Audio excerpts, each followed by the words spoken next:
Hey there, future Utahns. Are you considering making the move to Salt Lake City or Utah or anywhere along the Wasatch Front? Well, you're in the right place. And look, it's a really big decision to make the move from one state to another, especially if you've never experienced that state or you've never lived there before. So are you curious about the job market here? Are you curious about our really strange culture here? Because honestly, we're kind of weird here in Utah. Or are you just curious about the pros and cons of raising your family here? Or perhaps your kids are already grown or you don't have kids at all. Are you just curious what the lifestyle is going to be like? Well, you're in the right place. And by the end of this video, I want to make sure that you feel confident that you know the information, not only the pros, but also the cons of living in Utah and making that big move and knowing how it's going to affect your decision in moving here or not. And with that said, let's roll.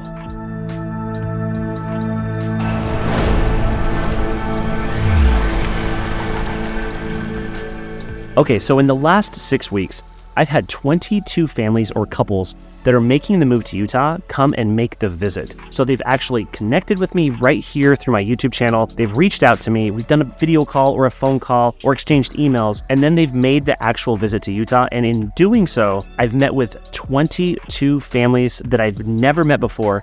And it's been really insightful to make sure that I can really dial in my content right here on my YouTube channel to help serve you as effectively and efficiently as possible. Now, with each and every one of these people, we've done a discovery call, whether that be on the phone or a Zoom call, and I've been able to really dive into the really specific questions that each one of them have. And in this video, I want to share some of those things that I've experienced thus far, but also I want to talk directly to you, not to many, but I want to talk to exactly what you're looking for right here in this YouTube channel to make sure that you can make the most informed decision possible. So I would love it if you would hit that like button because it helps me reach more people that are making the move here to Utah, but also drop a comment and let me know what your questions or what your concerns are with moving to Utah. And if we haven't met yet, my name is Scott Steele. I love helping people discover all things Utah, including Utah real estate. And as a licensed agent here in Utah, I help guide people through that decision all the time, and I love doing so. So if you're interested, reach out to me. You can find my contact information in the description below or in the pinned comment on this and every video. And with that said, let's get started. All right, to begin, I wanted to start off by saying here in my real estate brokerage, right here in my office, there's 160 plus real estate agents, and I would bet that at least 60 to 70% of them were not born in Utah. They're not from here. And so I'm surrounded by people not only here in my real estate brokerage, but with family and friends, and even my wife's not from Utah. So her entire family is not from Utah as well. And so for me to be able to surround myself with people who aren't from here, it gives me a really good perspective as to what you might be going through in making that move to Utah as well. And one of the things that really pops up quite frequently is everybody is concerned with fitting in with our unique culture here in Utah. It's no secret that we're a little bit different here than most states, but at the same time, I've talked to all of these people who aren't from here and they've never complained because they've come here. They found really friendly people here that are welcoming for the most part. Of course, you have some people that just don't want you to move here, or they're just not going to make you feel welcomed or be inviting in any way, shape, or form. But I think you're going to find that pretty much anywhere you go. But ultimately, the culture here is a little bit different. We are family oriented. We are driven in terms of entrepreneurship and small business. It's something that's really important. It's kind of ingrained in our DNA. And that kind of really ties in with our identity here in Utah, with who settled this place. And being known as the Beehive State and industrious, just like worker bees, is something that I think really fits the culture here in Utah as well. So let's talk about not just the culture, but are you going to fit in? And I can say confidently that you will find a place and a people or a group that will help you feel like you fit in no matter who you are and where you're from. Okay, another negative thing that a lot of people have been asking me about are things that they've been reading a lot on Reddit threads or online or in blog posts. And that is the fact that we have a serious problem here in Utah with water scarcity. And look, that makes sense. We live in the second driest state in the United States. And so water is of the utmost importance here. And it is one of the natural resources that unfortunately is a little bit scarce. It doesn't seem like it would be because we're right here in the Rocky Mountains. But I will say this, over the course of the past decade, the vast majority of that time frame, we've been in a severe drought, not only here in Utah, but throughout the Southwest, and it's really affected our reserves in terms of water storage in our reservoirs. And prior to last year's winter, our lakes and reservoirs were reaching critical levels. But then last year happened, and we had the greatest winter of all time in the state of Utah, and it literally almost filled up every reservoir in the state, with the exception of the Great Salt Lake and Lake Powell, which we need many more years that are good years, above average years, to fill Lake Powell up as well as the Great Salt Lake. And so prior to last winter, it was all the talk. You would see things, weeks, you would notice things that were different. You would notice that commercial areas or school districts or even hospitals literally just stopped watering their lawn altogether because there simply wasn't enough water.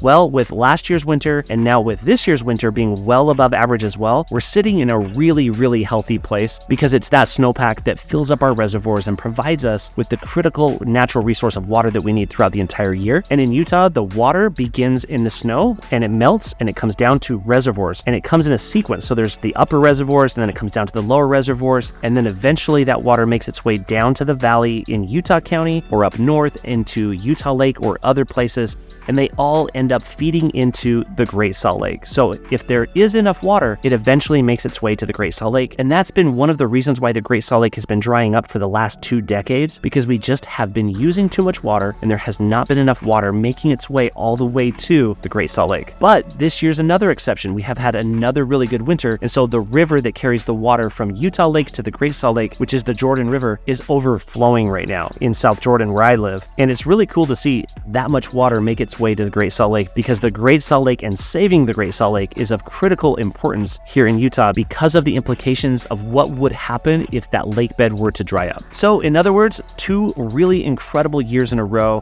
We're on a roll. Hopefully we can have another one next year. Let's see how this plays out. But water scarcity is a topic of conversation. It's not going to be something where you feel like you can't use the water that you need, but you might have to conserve in terms of watering your lawn. That's pretty much the restriction that you as a consumer or a homeowner might feel. You might notice that you'll get a little bit of restriction in terms of watering your lawn, and that's about it. All right, another thing that a lot of people have brought up that they've read online, but they really didn't find that it was super important to them, because most often the people that are moving to Utah are moving here because they're attracted to the state for its outdoor beauty as well as its opportunities for outdoor recreation. But one of the things that they read online a lot, especially in conversations on Reddit or in social media posts, is the lack of nightlife and entertainment in the state of Utah. And of course, Utah and Salt Lake City are nothing compared to Los Angeles or Las Vegas or even any other bigger city for that matter, but it is changing. It is getting a little bit better over time. And even though we only have one major sports team here in Utah right now in the Utah Jazz, it looks like we have a very good chance at attracting a Major League Baseball team as well as a national hockey team. And so Salt Lake City just might become a really big sports city here in the West, and I'm pretty excited about it because baseball is my favorite sport. I'm hoping that we can get a baseball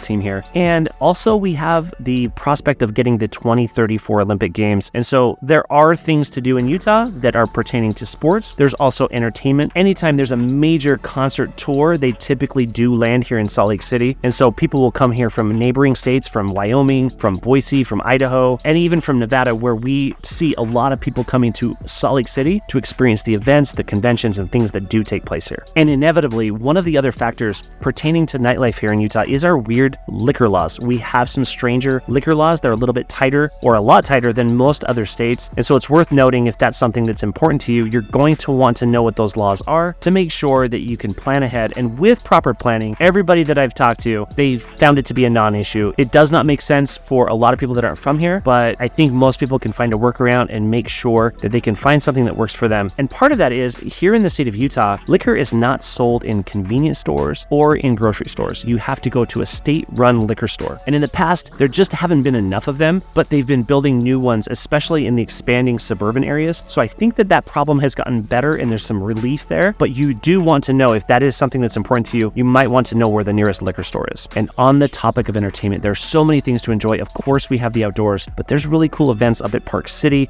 There's the Sundance Film Festival, as well as other things and festivals, arts festivals, and all sorts of things running throughout the year. And so I think you'll find that there's pretty much something for you to enjoy no matter what. You just have to find out what those things are. All right, before I talk about the major last thing that so many people are asking me about, I wanted to talk about one more thing that is showing up in the conversations that I'm having with people that are moving here. And that is, what is your traffic like? Where are the problem areas, and how do I take that into account when choosing to find an area where I can make a home for myself? And how does that impact my commute for me and my family? And when I look at the data for average commute times for cities in similar locations or similar sized to Salt Lake City City ranks really good. It actually has lower commute times than almost every other city that's similar in size, and certainly the cities that are bigger in size. And so I think that's a real positive. I don't think it's something to truly be concerned about. The average commute time for somebody in the Salt Lake City metropolitan area is 22 minutes. And every city that I've looked into, whether it be Denver or Phoenix or Las Vegas, they've all been higher. And so depending on the cities that you're considering moving to, I think you're going to find that Salt Lake City has better traffic than most of those other places. But I do want to add, because Utah has been one of the fastest growing states for so long, we do have to deal with the growth that inevitably comes with a growing state. And traffic and congestion are certainly part of that problem. And with that said, the Salt Lake City metropolitan area has notoriously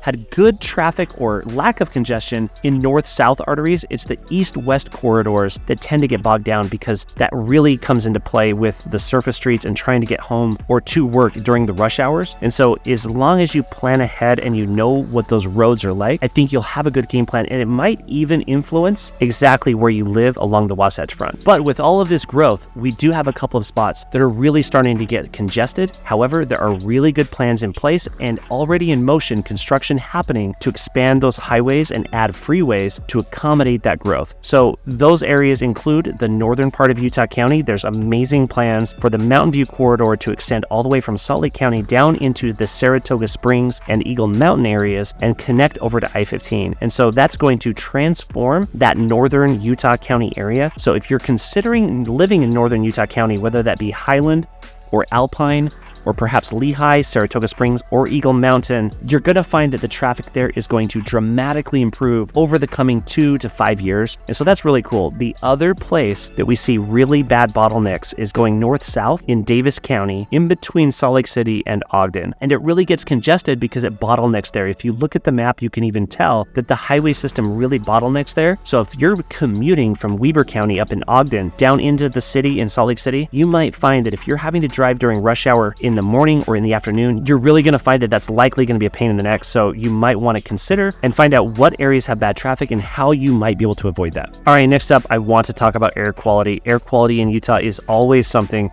that's a major concern, especially in the wintertime as we see these winter inversions kick in. This winter that we're finishing up right now has been phenomenal from January, February, and into March. December, however, got pretty bad, and we did see those inversions kick in December, but we've had enough storms throughout January, February, and March to make sure that the air is continually being cleaned out here in the valleys, and so we haven't experienced those. So I would say that this is definitely, most certainly, above average in terms of most years, and now this is, again, the second year in a row that we've had really good lack of inversions here in the valley, and I love that because it's my least favorite thing about living along the Wasatch Front. And for some people that are making the move to Utah, they actually want to live in a place that gets them up and out of that inversion area. And so if you want to live in the Wasatch Back, near Park City, in Park City, or anywhere along the Wasatch Back, it's going to help you completely avoid the inversions that we so often talk about. And air quality is always something I will freely talk about in terms of the negatives or the cons of living along the Wasatch Front. All right, so this is a big one, and that's cost of living. The cost of living in Utah ranks 25th in the nation. We're smack dab in the middle of the nation in terms of overall cost of living. Of course, that takes into account food and utilities and housing and everything else in between. So often people are concerned about Utah's cost of living rising simply because of real estate. Real estate is on the rise in Utah as Utah has become such an incredibly desirable place to live. We just simply are not building enough homes to keep up with the current demand, and the people that are coming to the state are continuing to come. And so the state and the builders here in Utah have to develop a plan to increase their production of not only single-family homes, but townhomes and condos and everything in between. And I, for one, view this as one of the major problems with the state of Utah is affordable housing, because if there's one thing that's going to bring down the #1 economy in the entire United States, it's lack of affordable housing. Because what happens to the next generation and the generation after that if they can't afford to purchase real estate here? They might just end up going somewhere else. And that does not lend itself well to a growing economy. And for now, we have the best economy in the entire country, and I would love to keep it that way. So for me, I think we just need a better system to continue to produce more homes and be more efficient with how we produce those homes and permit those homes, along with zoning and planning and everything that happens in order to accommodate the growth that is inevitably happening. And for me, as a local Utah native, I would love nothing more than for more people to have the opportunity to purchase real estate and build wealth over time through owning real estate. And if you are considering making the move to Utah or Salt Lake City or anywhere along the Wasatch Front or to St. George or to Park City, anywhere in the state of Utah, I would encourage you to really weigh the factors, both the pros and the cons, and understand the key challenges that you might face when moving here. And as a result of doing so, weigh both of the positives and the negatives for moving to Utah. And even though Salt Lake City and Utah certainly has its drawbacks, I think that it's one of the most incredible places to live in the entire country. And I take my responsibility as a real estate agent to heart when I tell you it is my job to be your guide to make sure that I'm helping guide you along the way. So if you're considering making the move to Utah, please drop a comment below. It truly does help me out, and tell me what questions you have about the state of Utah or Salt Lake City or wherever you're looking to move to. I would love to see those questions because it really helps me create the videos that I need to create for you to understand how to serve you. And as always, I would love to be your real estate resource of choice. So if this content is interesting to you, please subscribe to the channel. Stay tuned for more videos. I post multiple videos each and every week. And if you want to connect personally, I would absolutely encourage that. And I would love to connect with you on a video call. You can find that link in the description below or in the pinned comment on this video. And to learn more about life in Utah, check out this playlist. And until next time, thanks.